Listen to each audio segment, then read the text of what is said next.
शिंदे सेनेतील 15 माजी नगरसेवक ठाकरे सेनेत जाणार असल्याची शक्यता आहे। मुंबईतील 15 माजी नगरसेवक हे ठाकरे सेनेमध्ये जाणार असल्याची माहिती सूत्रांनी साम टीव्हीला दिलेली आहे। यावेळी एक महत्त्वाची बातमी आपण बघतोय। शिंदेंच्या माजी नगरसेवकांकडून ठाकरेंना संपर्क साधण्याचे प्रयत्न होत आहेत। मुंबईतील 15 माजी नगरसेवक जे आहेत ते ठाकरे सेनेत जाणार असल्याचं कळत आहे। गिरीश कांबळे यांचे प्रतिनिधी आपल्या सोबत यावेळी थेट जोडले गेलेले आहेत। गिरीश, आपण बघतोय मुंबईत हालचालींना वेग आलाय। ठाकरे सेनेमध्ये 15 माजी नगरसेवक जाण्याची शक्यता असल्याचं कळत आहे। शिंदे सेनेमध्ये होते हे माजी नगरसेवक, काय या संदर्भातली अधिकची माहिती?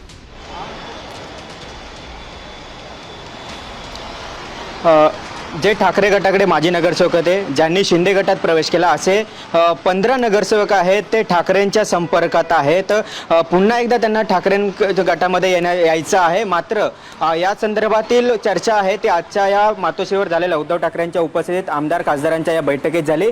या जे नगरसेवक माजी नगरसेवक ज्यांना यायचंय आपल्या पक्षात यायचंय त्यांच्याबद्दल लवकरात लवकर भूमिका घ्यायला हवी अशा पद्धतीची चर्चा आजच्या या बैठकीत पार पडलेली आहे। यामध्ये वरळी असेल, मुलुंड असेल, याशिवाय वडा असेल, सायन असेल, प्रतीक्षानगर या काही भागांमधील जे काही नगरसेवक आहेत 15 नगरसेवक आहेत ते नगरसेवक पुन्हा एकदा ठाकरेंच्या संपर्कात आहेत। त्यामुळे या जे गेलेले आहेत त्यांना घेणार की नाही याबाबत आता काय भूमिका घेते हे देखील पाहावं लागेल। मात्र एक सूर असा देखील आहे ठाकरेंच्या खासदार आमदारांचा की ज्या ठिकाणी उमेदवारच नाही आहेत अशा ठिकाणी जे उमेदवार इच्छित आहेत त्यांना आपण घ्यायला हवं, कारण जागा वाढवणं महत्त्वाचं आहे। हा अजेंडा काही आमदार खासदारांचा आणि असं मत देखील आजच्या बैठकीत नोंदवलं आहे। त्यामुळे जे 15 नगरसेवक सध्या ठाकरेंच्या संपर्क आहेत शिंदे गटाचे ते त्यांना आता उद्धव ठाकरे घेणार का? उद्धव ठाकरे यांनी आपण पाहिलं तर लोकसभा असेल, विधानसभा असेल, यावेळी त्यांनी जाहीर केलेलं होतं की जे पक्षाला सोडून गेले त्यांना पुन्हा घेणार नाही, दरवाजे बंद आहेत। त्यामुळे आता या नगरसेवकांच्या बाबतीत काय मातोश्री निर्णय घेते हे पाहणं महत्त्वाचं असेल।